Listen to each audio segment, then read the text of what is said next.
हाल ही में देवभूमि हिमाचल में हुए विधानसभा चुनावों में कांग्रेस की जीत के बाद 4 जनवरी से विधानसभा में शीतकालीन सत्र का आगाज हुआ।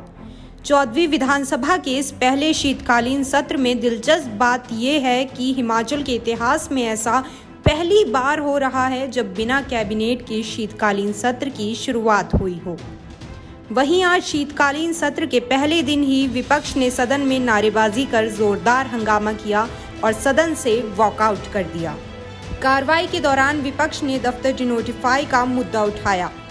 इसके बाद चर्चा का जवाब देते हुए मुख्यमंत्री सुखविंदर सुक्खू ने कहा कि यदि आप बताएंगे कि नए खोले गए किन स्कूलों में आपकी सरकार ने स्टाफ भर्ती किया है तो इस पर चर्चा करेंगे। इसके बाद विपक्ष ने नारेबाजी करते हुए सदन से वॉकआउट कर दिया।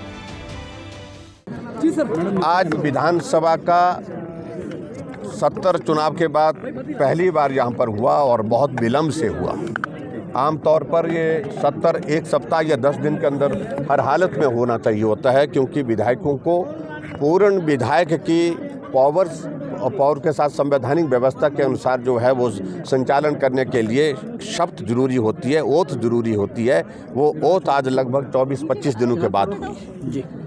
और दूसरी बात, विधानसभा के अंदर आज हमने जो महत्वपूर्ण एक प्रश्न जो जनहित में जो पूछा कि सरकार ने आनंद फान में आते ही सैकड़ों संस्थान जो खोले थे, हमने विधायकों की मांग पर, जनप्रतिनिधियों की मांग पर, जनता की मांग पर उनको रद्द करने की घोषणा की और रद्द करने के साथ वहां पर ताले लगा दिए गए।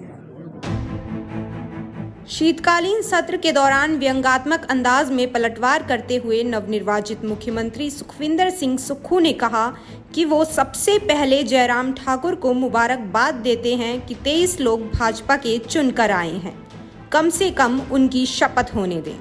इसके बाद सुक्खू ने प्रोटेम स्पीकर से हस्तक्षेप करने का आग्रह किया, जिसके बाद स्पीकर चंद्र कुमार ने जयराम ठाकुर को कहा कि 2 दिन बचे हैं, उसमें बात करें।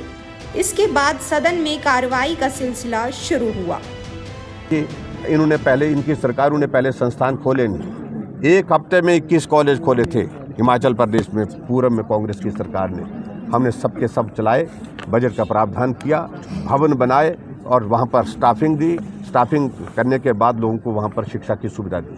सरकार आगे बढ़ने के लिए है, लोगों को सुविधा देने के लिए, लोगों की सुविधा छीनने के लिए नहीं। इसलिए हमने एक ही बात कही कि इस तरह से बदले की भावना के साथ जो आप काम कर रहे हैं ये दुर्भाग्यपूर्ण है। और दूसरी बात मैं ये कह रहा हूँ, संवेदनशीलता सरकार में होनी चाहिए। कल सरकार बनने की खुशी बना रहे हैं, हमें कोई आपत्ति नहीं है।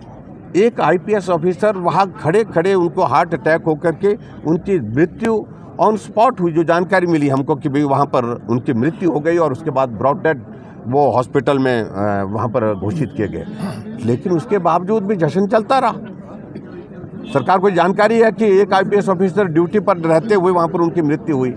ऐसे में तुरंत वो कार्यक्रम वहीं स्थगित करना चाहिए था। अगर थोड़ी भी मानवीय दृष्टिकोण होता, संवेदनशीलता होती। तो इसलिए दुर्भाग्यपूर्ण परिस्थितियां हैं जिस प्रकार से सरकार कुछ बातें कर रही है। सरकार कहा जा रहा है बिल जितने भी संस्थान खोले हैं कैबिनेट के अप्रूवल से खोले हैं। कैबिनेट में जब पोस्टों की क्रिएशन होती है तो उसके साथ ही बजट प्रोविजन होता है। वो शायद मुख्यमंत्री को जानकारी